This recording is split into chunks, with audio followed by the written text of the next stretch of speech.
If you are suffering from a hiatal hernia and it's posture related, we have several people with his posture bent over but have scoliosis, which complicates it even more because there's rotation. It takes time. Be patient, work through it, do your exercises, do the stretches that your chiropractor gives you, but be patient, it will get better.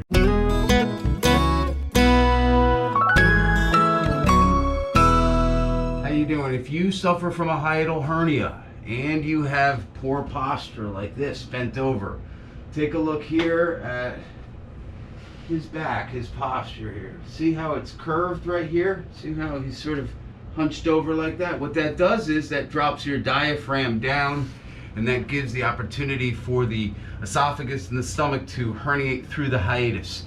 It doesn't necessarily mean he has a weak diaphragm, okay? He has what we call a postural related or posture related hiatal hernia. So we actually saw him for the first time, was it Saturday? Three days? Monday.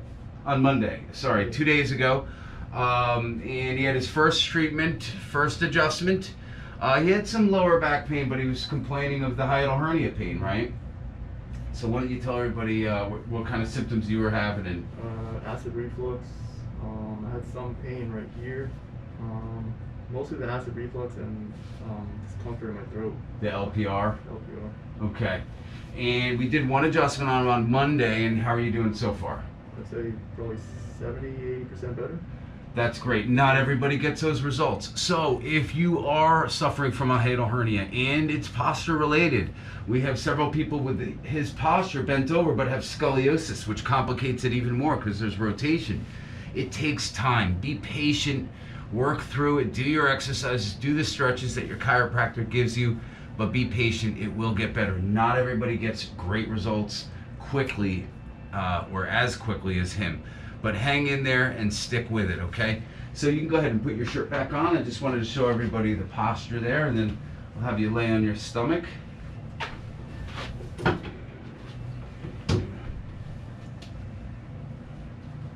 Now, if you're doing something to aggravate that posture, you know, like, I don't know, if you're in a job where you have to pick stuff up all day long, bend down and pick stuff up off the floor, you want to be careful about that. So there are certainly aggravating factors for hiatal hernia. So your job, the things you do on a day-to-day basis matter. Not just the stretches, but you really need to fix the postural imbalance. So he has that just in the middle of his back. But what happens is his head comes forward, right? So he has forward head posture, what we call upper cross syndrome. So we're gonna fix, since his hiatal hernia is posture related, we're gonna fix his posture as well as correcting the hiatal hernia with the hiatal hernia maneuver and the adjusting. But he has to fix his posture and that upper cross syndrome. So I'm gonna have this side up. You're gonna lay on your left side.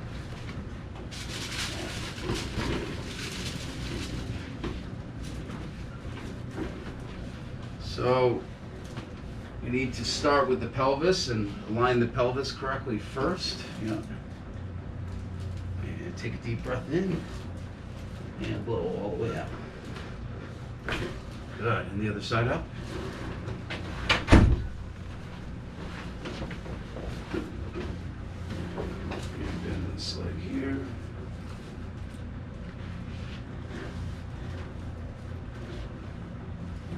Take a deep breath in. And blow out. Good. And on your stomach.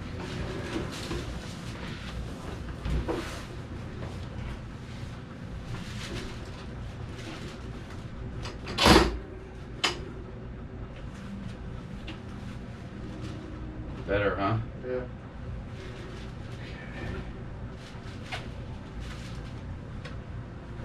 I'm gonna have you take a deep breath in. So this is right where he's kyphotic. Really starts at L1, T12. So bend your knees for me. Take a deep breath in. And blow all the way out. And drop your legs down. And as you can imagine, a big guy like this, not easy to break through 5 layers of back muscles. He's really tight through here. So I got another trick up my sleeve. And actually it worked last time I saw you. We had you turn over on your back and I adjusted you that way. Yeah. So we're going to do that in just a minute here.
Is it more sensitive on one side?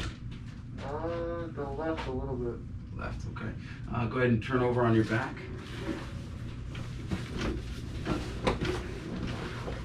Hands slide down. So since I wasn't able to get much mobility in his thoracic, lower thoracic, upper lumbar spine, we're gonna do it this way. Just relax yourself, okay? Take a deep breath in, tuck, and do a half a sit-up. Deep breath in, good, and blow all the way out. Good, and relax.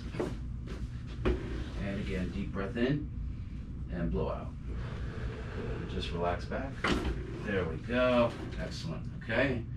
And when you're ready, another deep breath in and do a half a sit up again. And blow all the way out. Okay, relax there. All right, hands up in the air.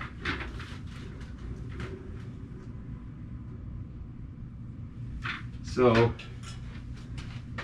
before we started videotaping this appointment here, we had gone over some stretches. And everybody knows that stretch where they lay on top of the foam roller, lay face up on the foam roller, put it in your mid-back, and just roll it from the mid-back up. Not your lower back, but your mid-back up. So I showed him that stretch. If you have, try to relax here. Bend this knee. If you have postural hiatal hernia, or your hiatal hernia is caused by your posture, poor posture, that's a really, really important stretch to start doing, even if you have scoliosis as well. Or Scheuermann's disease is another one. Hyperkyphosis is another term for it. There are many, many medical terms for that bent over posture. Hyperkyphosis is a big term that's used, okay? Upper cross syndrome is another one. Good. A little sensitive there, huh? Yeah, it is. Yeah.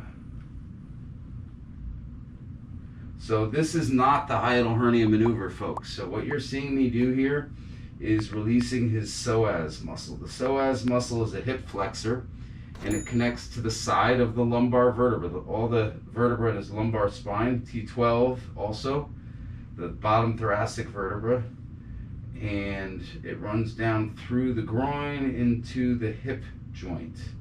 It's a deep muscle, and the only way to get to the psoas muscle is through the stomach. It's the only way. So if anybody tells you otherwise, they're lying. All right, straighten that leg out and hands up in the air.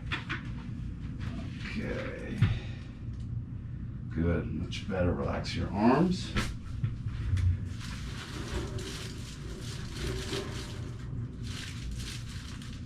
Was your stomach sore at all after we did the hiatal hernia maneuver on Monday? A little bit? Yeah, right here. I still feel a little bit. Okay.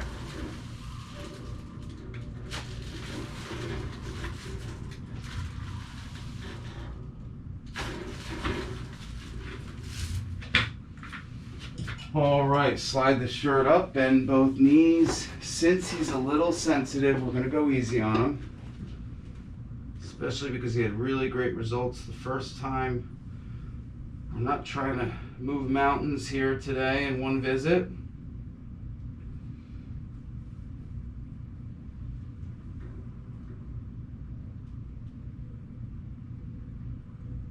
Try to relax the stomach with each exhalation.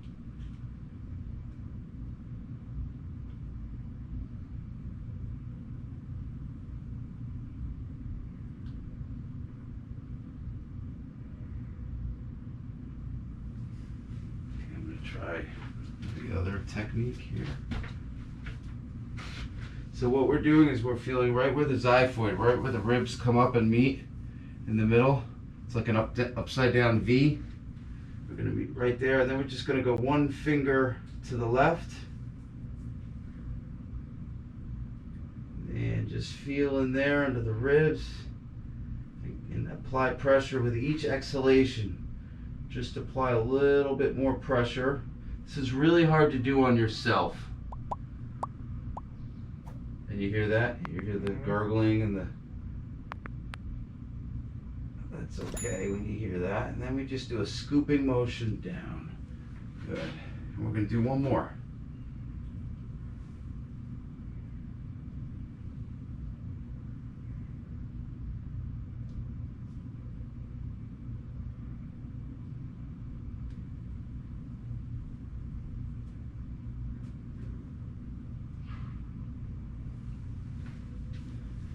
Okay, come on up.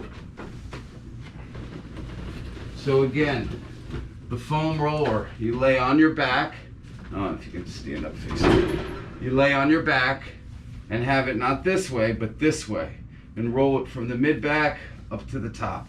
Make sure your hands are behind your head, supporting the back of your head, and you're trying to open up the chest muscles and the abdominal muscles. Another really great stretch, Alex, I want to show you here, is to stretch your pec muscles. A lot of times the pec muscles are pulling your shoulders forward. So this is a common stretch we see with people with upper cross syndrome. I get them doing this stretch. So you put your elbow in at the bar and the elbow at the shoulder level, you step in and you'll feel that stretch in the pec muscle. Hold that for a minute and then you raise the arm up about an inch or two, and that's going to get the pec minor. And the pec minor pulls your shoulders forward and down. And we're trying to avoid that. We're trying to bring your shoulders back, right? So this is a good stretch also for you to do. All right? All right.